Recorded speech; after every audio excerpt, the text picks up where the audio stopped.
الحمد لله نحمده ونستعينه ونستغفره ونعوذ بالله من شرور أنفسنا শ্যাম ওবায়দা ডাক দেন ومن سيئات أعمالنا من يهده الله فلا مضل له ومن يضلله فلا هادي له ونشهد أن لا إله إلا الله وحده لا شريك له ونشهد أن سيدنا وسندنا وحبيب ربنا وطبيب قلوبنا ومولانا محمدا عبده ورسوله صلى الله عليه وعلى آله وصحبه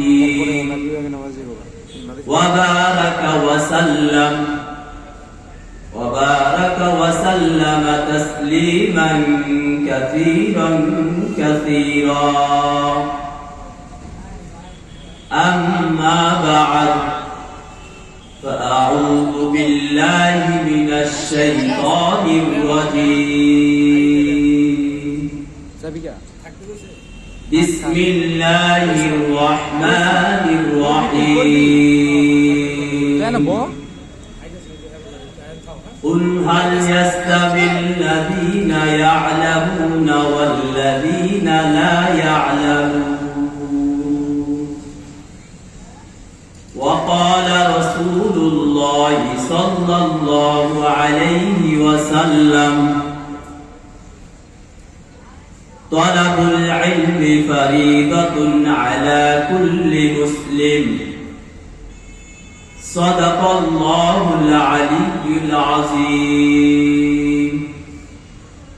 وصدق رسوله النبي الكريم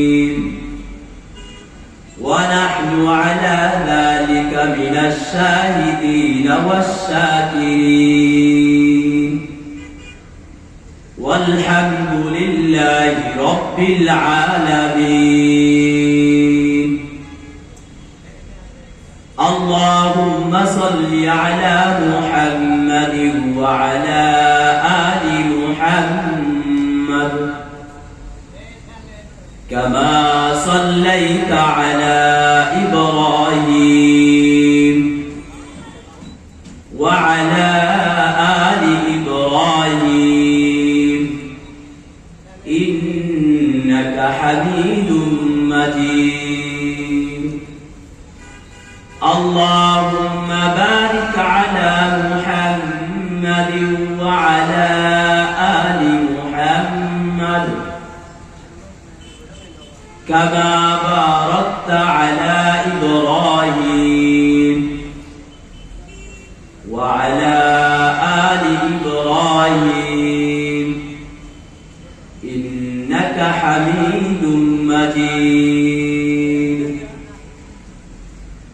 بلغ العلا بكماله كشف الدجى بجماله حسنت جميع خصاله صلوا عليه وآله بلغ العلا بكماله كشف الدجى بجماله حسنت جميع خصاله صلوا عليه وآله আলহামদুলিল্লাহ আল্লাহ তাআলা দরবারে অসংখ্য অগণিত শুকরিয়া যে আল্লাহ রব্বুল আলামিন আমাদেরকে এই পবিত্র জায়গা জান্নাতের বাগানে আল্লাহ তাআলা আমাদেরকে আসার সুযোগ করে দিয়েছেন এবং কিছু কথা শোনার এবং কিছু কথা বলার তৌফিক দান করেছেন করবে এই জন্য আল্লাহ তাআলার কাছে শুকরিয়া আদায় করি, বলি আলহামদুলিল্লাহ।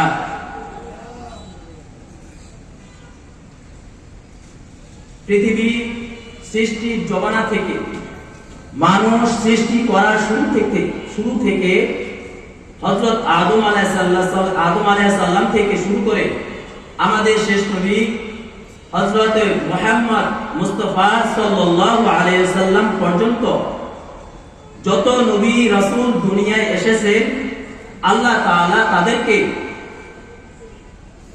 শিক্ষক হিসেবে দুনিয়ায় প্রেরণ করেছেন। করেছে কি করে নাই? করেছেন।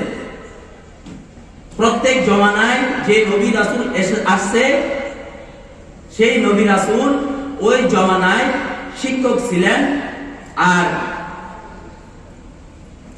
আমরা তার উম্মতরা ছিল ছাত্র। তার উম্মতরা কি ছিল? ছাত্র। আল্লাহর হাবিব বলেন, তলাবুল ইলমি ফারিদাতুন আলা কুল্লি মুসলিম, প্রত্যেক মুসলমান নর নারীর উপর দ্বীনি ইলম, যে ইলম শিক্ষা না করলে মানুষ চলাফেরা করতে পারে না, যে ব্যবসা না জানতে পারলে সে ব্যবসা সঠিক নিয়ম ভাবে করতে পারে না, যে চাকরি করতে গেলে চাকরির নিয়ম কারণ না জানলে সে চাকরি করতে পারে না, তাকে সেই চাকরি থেকে বরখাস্ত করে দেওয়া হয়। এই ইলম শিক্ষাকে আল্লাহ রাসূল ফরজ হিসেবে গণনা করেছেন। আল্লাহ তাআলা প্রত্যেক মানুষকে 18+ আল্লাহ তাআলা যত মাখলুকাত দুনিয়ায় প্রেরণ করেছেন, তার মধ্য থেকে শ্রেষ্ঠ মাখলুকাত হলো মানুষ এবং জিন। মানুষ এবং কি? জিন। আসলে এই মানুষের ভিতর থেকে কিছু মানুষ আছে, আবার কিছু অমানুষ আছে। কিছু মানুষ আছে, আবার কি আছে? কিছু অমানুষ আছে। হাত পা থাকলে কিন্তু সে মানুষ না, চোখ কান থাকলে সে মানুষ না। আল্লাহ রাসূলের কাছে, আল্লাহ তাআলার কাছে যে প্রকৃত মানুষ, যার ভিতরে দ্বীনের শিক্ষা থাকবে, সেই প্রকৃত মানুষ, সেই প্রকৃত কি? মানুষ। দেখবেন ছোট বাচ্চাদের যখন ছোট থাকে, তখন বাবা মা পরিকল্পনা করে যে আমার এই ছেলে মেয়েকে মানুষের মতো মানুষ করতে হবে। কেন ভাই? সে মানুষ না? সে মানুষ। তার হাত আছে, তার কান আছে, তার চোখ আছে, সে চলার মতো সবকিছু আছে, দেখতে মানুষ। তাহলে আমরা বাবা মা কেন তাকে বলতেছি যে তাকে মানুষের মতো মানুষ করতে হবে? তার মানে তার বাবা মা বুঝে যে ভিতরে যদি শিক্ষা থাকে তাহলে সে মানুষের মতো মানুষ হবে। আর যার ভিতরে শিক্ষা নাই, যার ভিতরে কোরআন হাদিসের কোনো কিছু নাই, সে মানুষ, সুরতে মানুষ, কিন্তু আল্লাহ তাআলার কাছে কি? মানুষ না, সে শয়তান। ঠিক কিনা? আল্লাহ তাআলা আমাদেরকে মানুষ হিসেবে দুনিয়ায় প্রেরণ করেছেন। আল্লাহ তাআলা যতগুলো নবী রাসূল দুনিয়ায় আসছে, দুনিয়ায় প্রেরণ করেছে, সমস্ত নবী রাসূলকে শিক্ষক হিসেবে দুনিয়ায় প্রেরণ করেছে। কি কারণে? যে তোমার উম্মতরা দুনিয়ায় থাকবে, তুমি তাদেরকে মানুষের মতো মানুষ গড়ায় আমার কাছে আবার ফেরত পাঠাবে। যার ভিতরে এই কোরআন হাদিসের শিক্ষা থাকবে, সেই প্রকৃত মানুষ। আসুন আমরা আমাদের ভিতরে এই কোরআন হাদিসের আলোকে আমরা কতটুকু জীবন অগ্রসর হইতেছি, আমরা নিজে মানুষ কিনা, মানুষ কি মানুষ না, এইসব নিয়ে গবেষণা করতে হবে। এইসব নিয়ে কি করতে হবে? গবেষণা করতে হবে। দেখবেন যারা শিক্ষিত হয়, স্কুল কলেজে ভার্সিটিতে পড়ালেখা করে, কলমের খুচরা দিয়ে লক্ষ লক্ষ টাকা ইনকাম করে, কিন্তু যে আলেম, যে জানেওয়ালা, যে আল্লাহ তাআলার কোরআন সহি শুদ্ধ করে পড়তে পারে, যে আল্লাহ তাআলার কোরআন মতো জীবনকে গড়তে পারে, সেই কিন্তু এরকম জীবনযাপন করতে পারে না।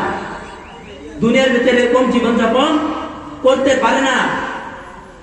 তার মানে বোঝায় আল্লাহ তাআলা রাসূল উনিও যখন দুনিয়ায় এসেছিলেন, দুনিয়া থেকে যখন আবার সে আল্লাহর রাসূল আল্লাহ তাআলার কাছে যায়, তখন কিন্তু খালি হাতে যায়। তখন কি যায়? খালি হাতে যায়। আল্লাহ তো বলেছিলেন, হে আমার দোস্ত, তুমি যদি বলো তোমাকে আমি এই পাহাড় স্বর্ণ করে দিব, আল্লাহ রাসূল তো নেন নাই। তার মানে কি এই দুনিয়া একটা তুচ্ছ। দুনিয়া কি ভাই? তুচ্ছ দুনিয়া। আমরা এই দুনিয়ার মহাব্বতে, দুনিয়ার ভালোবাসায় আল্লাহ তাআলার মহাব্বত, আল্লাহ তাআলার ভালোবাসা আমরা ভুলে গেছি। আজ এই ভুলে যাওয়ার কারণে আমাদের মুসলমানদের ওপর নানান ভাবে অত্যাচার হইতেছে। মুসলমানরা আমাদের এই আল্লাহ তাআলার কুরআন দিলের ভিতরে সেট না করার কারণে, দিলের ভিতরে না ঢোকার কারণে, আল্লাহ তাআলার মহাব্বত, আল্লাহ তাআলার জাহান্নামের ভয় দিলের ভিতরে ঢোকানো না কারণে আজ ইহুদি, বৌদ্ধ, খ্রিস্টানরা এই মুসলমানদের উপর আক্রমণ করতেছে। কি করতেছে না? আরে ভাই, মুসলমান তো সেই যার ভিতরে আল্লাহ তাআলার মহাব্বত, যার ভিতরে আল্লাহ তাআলার নবীর মহাব্বত থাকবে, যার ভিতরে আল্লাহ তাআলার ভালোবাসা, যার ভিতরে দেখবে যে জান্নাত, সেই তো মুসলমান। খাঁটি মুসলমান তো সেই যে কিনা দ্বীনের জন্য নিজের জীবনকে উৎসর্গ করে দেবে। আজ এই আমাদের মুসলমানরা ইসলাম নিজের ভিতরে ফিট না করার কারণে, ইসলাম মতো জীবন যাপন না করার কারণে দেখেন মুসলমানরা নানান ভাবে নির্যাতিত, নিপীড়িত হচ্ছে। হইতেছে কি হইতেছে না ভাই? হইতেছে। এই কারণে আমাদেরকে সর্বপ্রথম যে কাজ করা দরকার সেটি হলো পরিপূর্ণভাবে ইসলামের ভিতর ঢোকা দরকার। পরিপূর্ণভাবে কিসের ভিতর ঢোকা দরকার? ইসলামের ভিতর ঢোকা দরকার। আরে মুসলমান ভাই, ওমর ফারুক ছিলেন একজন মুসলমান, বীর মুসলমান, যার ভয়ে শয়তান পর্যন্ত 100 হাত দূর দিয়ে পলাইতো, যার ভয়ে শয়তান কাছে আসতে পারে নাই। যে মুসলমান, সেই মুসলমান যার ভয়ে শয়তান 100 হাত দিয়ে দূর দিয়ে পালাইতো। আজ আমরা সেই মুসলমান হইতে পারি নাই, বিদায় আমাদের উপরে নির্যাতন, নিপীড়িত হইতেছে। আমাদের এই সব জিনিস আঁকিয়ে রাখা দরকার। ভিতরে আমাদের ভিতরে কোরআনের মতো জীবনযাপন করা দরকার। যে হুজুর দেখলেই, মোল্লা দেখলেই, মাথায় টুপি দেখলেই, দাড়ি দেখলেই তাদেরকে জেলে ঢুকাবো, তাদের উপর অত্যাচার করবো, এটা পশ্চিম কারণ করবো না। কারণ একদিন না একদিন আমাদেরকে মরতে হবে। কি করতে হবে? মরতে হবে। ফেরাউনের দিকে লক্ষ্য করে দেখুন, যে ফেরাউন লক্ষ লক্ষ কোটি কোটি টাকার মালিক ছিল, সেই ফেরাউন এখন খালি হাতে। যে ফেরাউন ইসলামের বিপক্ষে চলেছে, আল্লাহ তাআলার আইনের বিপক্ষে চলেছে, মুসলমানদের উপর নানান ভাবে নির্যাতন, নিপীড়ন করেছে, সেই মুসলমান এখন, সেই ফেরাউন এখন খালি হাতে শুয়ে আছে। আছে কি আছে না?